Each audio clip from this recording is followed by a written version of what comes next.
Hi everybody, and welcome to the very first Let's Face It podcast. This is my journey and today we're going to be focusing on me. You'll all be glad to hear. For those who don't know me, I'm going to be sharing with you my journey to how I've got here today, sitting in front of you, presenting my own podcast. Over the next 10 weeks, we'll have guests from all walks of life, all different sectors between business, sport, and just general lifestyle, and they'll be coming on and sharing their journeys with you all, good and bad, some of the hiccups they may have had, some of the obstacles that may have been through their way, and getting a real insight on what they do, I suppose, on a daily basis to try and stay on top of whatever they are doing. So yeah, we'll crack on. My name is Donald Nugent. I'm 25 years old and I'm from West Belfast, and I recently just started Let's Face It. I suppose digging right in from I was a young age, a child probably, going through traumatic experiences. I often was lost. I never really found a real connection with who I really was, and my mind was always racing, not knowing that as a 6, 7, 8, 9, 10-year-old that you did have problems. But after the trauma, I always used hurling and football, the GAA, as an escape, like that escape from reality, that escape of whenever I went onto the pitch, nothing else in the world mattered. And I got to be myself, just a young, innocent lad going out and doing what he loved to do best, and that was play hurling and football. And anytime the match was over or the training was over, it was just like the whole world came down crashing around me again, and I had to go back to the big bad world where there was a big cloud over me, and I felt like I was in a prison inside my own head. Right up until I suppose I was 18 years of age, the GAA always gave me that outlet, until there was one night I was in a house party in the Holy Lands where I was first introduced to cocaine. Now, I was 18 years of age. I was just got my A-level results. I got accepted into St Mary's University. I was playing both hurling and football for Antrim, and a lot of people would say that I had the world at my feet and I was a role model to a lot of people. But me having the world at my feet, it felt like, yeah, I was in that prison in my own head. I was lost, I was insecure, I was anxious, I was depressed, and I just couldn't get out. I felt like I was trapped, and the hurling and football didn't give me that release anymore. So that night at the party in the Holy Lands, I took the cocaine, and it was a buzz, it was an energy, it was like nothing I'd never felt before. It gave me that escape from reality, but that feeling only lasted so long. It got worse and worse as time went on, and inside a couple of month period, it became a daily thing. I couldn't live without alcohol and cocaine. It was just so scary.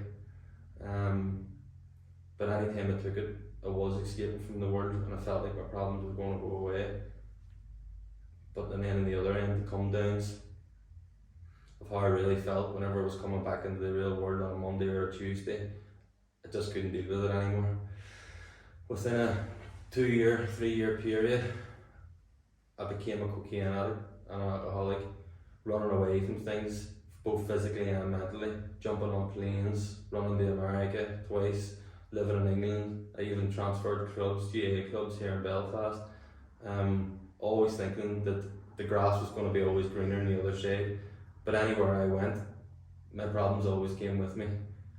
It was just a terrible cycle of life, lying, cheating, stealing, telling people lies, borrowing money, never giving it back, just in a complete rat race. And I actually remember one night in particular, I was actually walking down the lane out of St John's on the White Rock Road there, and one of the boys pulled over and said to me, "Donald, do you want to lift home?" And at this stage, I was living out of a rucksack for the last 2 or 3 months, and I said, "No, you're grand, I'll walk home." And I walked down the road into the pub at the bottom of the road. A couple of times left, had a pint, and I walked outside, and I remember looking up to the sky and went to myself, what am I going to do now? Like, the whole world just came crashing around me. I lied to everybody who loved me. I pushed away all my close friends. And I was homeless and I was lost and I just didn't want to be here anymore. That next morning, I actually woke up under my granny's porch. I was soaking, freezing, 3 or 4 stone overweight, and I was greeted at the door to my granny and my uncle Eamon. And the look in their eyes, I suppose, is something that I'll never ever forget. And my granny turned around and said to me, Donal, would you not just go and get some help? I'm with Eamon, who is Down syndrome, and I suppose a lot of you will see on my social media. We have a very, very close relationship. With the tears just running down his eyes, knowing that I wasn't just affecting myself anymore, that I was affecting everybody around me. And the next thing that they probably would have been planning for me was a funeral, and that broke my heart. But it gave me that wee bit of a kick to actually go and get help, not just for me, but for the people who loved me and the people who were around me. On the 10th of June 2019, I admitted myself to Cúamara Rehabilitation Clinic in Newry, Sister Concilio's, where I spent 3 months. But I knew that going to rehab, that for me to get better, the only thing that I needed to do was to start being honest with myself and start talking about my problems. Because any time that I would look in the mirror, that person looking back at me, I never had a connection with him. I hated him, actually. I despised the person looking back at me, and that was so scary. And I suppose the best way to describe my life at that time was, and I'm sure a lot of you have seen it, is the guy who goes out and he's out partying with all his friends in the TV advert, and he comes home and he looks in front of the mirror and he pulls the mask off, and he just can't stand the sight of the person looking back at him, and that was me. So yeah, being honest to that person looking back at me in the mirror is what I knew I had to do and be to try and get better and to try and have a second chance at life. And I done that. I went in, there's an assessment area where you literally just go in and it's you and 12 other people. And there's a wee courtyard about 20 yards by 20 yards, and that's all you have for 2 weeks. And you literally just have to sit with your own feelings. And I suppose it was at that stage I was sitting there and I asked myself the question, like, Donal, you're 22 years of age, what on earth are you doing sitting in rehab? Like 3 years ago I was playing for Antrim, I had everything going for me, and now you're down, you're gone, like. And that was hard to grasp, that was hard to accept. But back to being honest, I knew that honesty was the whole key thing here, and one of the first things I done was booked an appointment with the counsellor, the key worker, Willie O'Connor, who's a fantastic fella, and still keeps in contact with me on a daily basis. But I went and I had that conversation with Willie about my childhood, about what happened, about the traumatic experiences, and that conversation that I had lasted probably 10 minutes, and it was the best 10 minutes of my life. Not because whenever you talk the problems go away, it'll never go away, and it's not like it doesn't affect me anymore, it does affect me, but I was no longer alone. I was no longer trapped inside that prison in my own head. And the big thing that I took from it, the more confidence that I got in speaking about it in meetings and stuff, is that I wasn't the only person in the world going through what I was going through. There was a lot of other people who had similar experiences, and there's a lot of other people who had their own struggles, and that would be one of my biggest messages, is to never suffer in silence. And if you think that your problem is unfixable, then it's not, because I wasted probably 17 years of my life thinking that I couldn't get out of the trap that I was in, but I got out of it. after a 10-minute conversation. So definitely don't suffer in silence. And after I did have that conversation, I did then, I suppose, have a glimmer of hope that I could maybe get a second chance at life, and there was a bit of light at the end of the tunnel, but an awful lot of work to do. But I started to set myself goals to get better, goals to have respect for myself, goals to maybe get back into a certain shape, or get back in sports, and be content and be comfortable in my own skin, and not to beat myself up, and to forgive myself for the things that I've done. That took a long time working on those things, and probably still am working on them. Probably forever be working on them, but excuse me. It got me excited. Those goals got me excited because for a long time I was just floating. I wasn't properly living my life. I was just floating along, maybe just in existence, and it's definitely not a good place to be in. But yeah, 3 months I worked very hard at different classes on different subjects within QM which I'll probably talk about more on my social media channels. Things like healing hurts of the past, without change there's no recovery, being able to practice listening, being able to practice actually loving yourself and having a relationship with yourself. Because if I can't have a relationship with myself, with that person, which I said before, they're looking back at me in the mirror, then how can I love other people or have relationships then with other people? So a lot of internal work happened whenever I was in QM, and stuff that I am practicing every single day, and I will definitely share more of it with you through social media channels and this podcast, I suppose.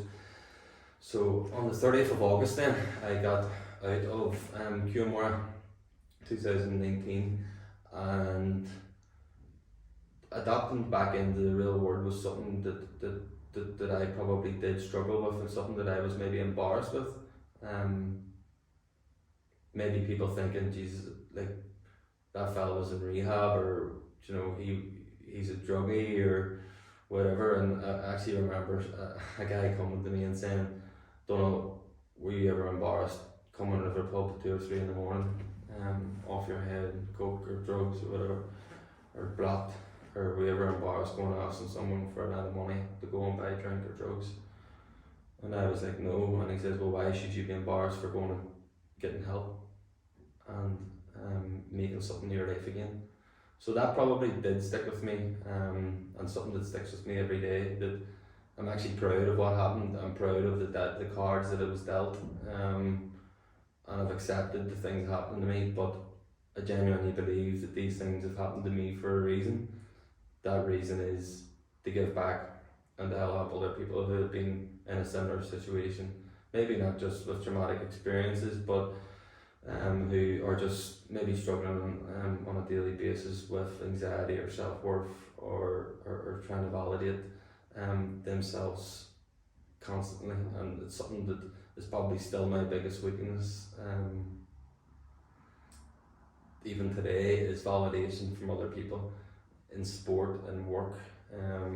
No matter what I do, I'm always asking people, was that okay or whatever, and you see people even on social media looking for validation and likes and trying to fit in and Snapchat and WhatsApp groups and stuff like that, and chasing things that actually don't exist. So something that I'm working on a lot is just being able to be comfortable with my own skin and accept me for who I am. And if someone doesn't like me, if someone doesn't like what I'm doing, if someone whatever, like, their opinion of me is literally none of my business, and I couldn't care less. So, and that is a good headspace to be in, but something that you do definitely have to work on. So today I'm 1,112 days sober, not counting, but a day at a time. And that is something that I am extremely proud of. But I don't get too carried away with things, not getting too highs with the highs or getting too lows with the lows. And someone actually said to me before about staying in the present and the precious present, as Sister Concilio would always says, and he says if you've one foot in yesterday and one foot in tomorrow, then you're pissing all over today. So it's actually just focusing on today. What can I do with today? How can I make myself better today? And always striving to be the best version of me. And like doing well in my life now, I suppose. I'm back playing hurling for Antrim, but recently just won the Joe McDonagh Cup there in Croke Park. I got myself a new wee office. We just launched Let's Face It.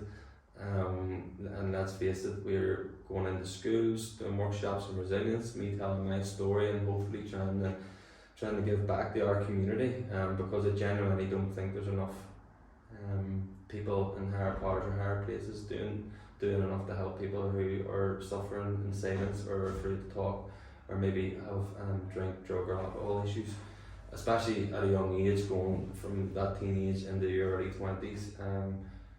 It's such a dangerous place to be in, and you can either go one road or another, and I suppose I went the other road, but also showing people that no matter what can happen to you, or no matter what happened in your childhood, no matter what happens in the future, that every person has the ability to bounce back.